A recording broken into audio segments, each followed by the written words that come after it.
I'm here with Alana, who is an experienced spiritual healer. How are you, Alana? I'm good, Mel. How are you? I'm really well, thank you. That's great. Tell me about spiritual healing. Spiritual healing is a beautiful form of healing, and it's an opportunity to really allow ourselves to be helped by an energy field that is greater and has more power than we do just on our own. What sorts of things can it help with? It can help improve physical health and well-being. It can help heal finances. It can help solve problems at work, improve relationships. It can change how you're working with your physical body with fitness and well-being, all sorts of ways. There's really no limit to what it can help us with. The wonderful thing about spiritual healing is it's a bit like watering a garden. So you might feel that you're focusing on one issue and the energy flows into that, but it actually feeds the whole part of your life that you're working on and all the other bits too. So what you can end up feeling is more energised, you often feel younger. You usually feel a lot better about yourself because it does connect you with this realisation that you are this beautiful, expanded being. And when you feel better about yourself, your life tends to change. It's a beautiful upward spiral that just really unfolds, and it's all from that healing.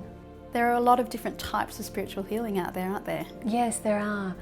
There's really as much variety as there are spiritual healers, and even if they've been trained in one particular modality like Reiki, there'll be different flavours that each healer brings.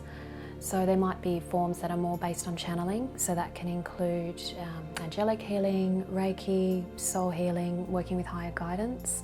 And then there are forms that are more energy based, so that might be healing with the chakras and the auric field, it might be doing pranic healing.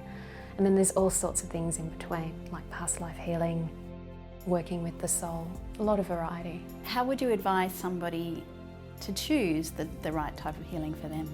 I always say to people when it comes down to something like spiritual healing that you have to trust your own instincts and trust your heart.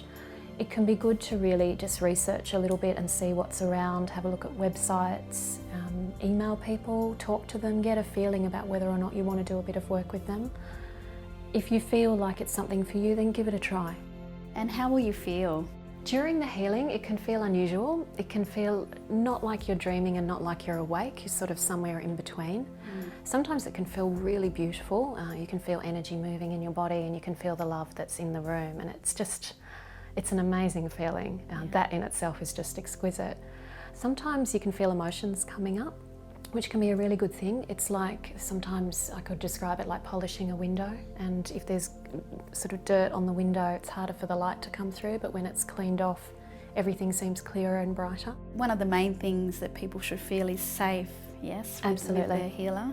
Sometimes people ask, how do I know if this is working or if it's really going to help me? And I think if you feel that safety in the first place and a sense of trust with the person you're working with, that's a good place to start, and from there you should notice improvements in how you feel about yourself, in your sense of well-being, and gradually over time, sometimes quite quickly, but sometimes it takes a little bit of time, you'll start to notice changes that are positive in your life and in your relationships as well. How will I feel after a consultation?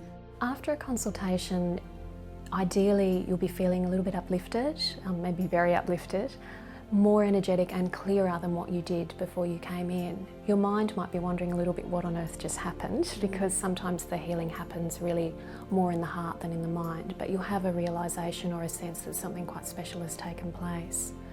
It's really important after a session that you feel grounded. So if you're driving or catching public transport home again, just taking a moment to really feel your feet on the ground is really important. Yeah. And I've heard that it can take a few days for the healing to really process. That's absolutely true, yeah. Sometimes it will be done in the session and it will feel like it's pretty much over, and then it might be a day or so later and there can be a little thing that comes up, a little bit of a feeling or an emotion, and that's fine. It's just a chance for your energy system to purge whatever it is that you don't need anymore. So just letting it come out and not attaching to it or worrying about it can be really helpful. And how many consultations would you suggest that people need to feel a benefit? It really depends what you're wanting to work on. If it's one specific issue, you might be able to really have quite a good solution to that in 1 or 2 sessions. For someone who's really quite sensitive and really committed to walking their spiritual path, they might want to have semi-regular sessions, so it might be once a month, once every few months, on and off throughout their life. It supports them. It's really trusting what you feel and what you feel that you need. It's a little bit like if you are hungry for a lunch, and sometimes you might want a big lunch and sometimes you'll only need a little bit.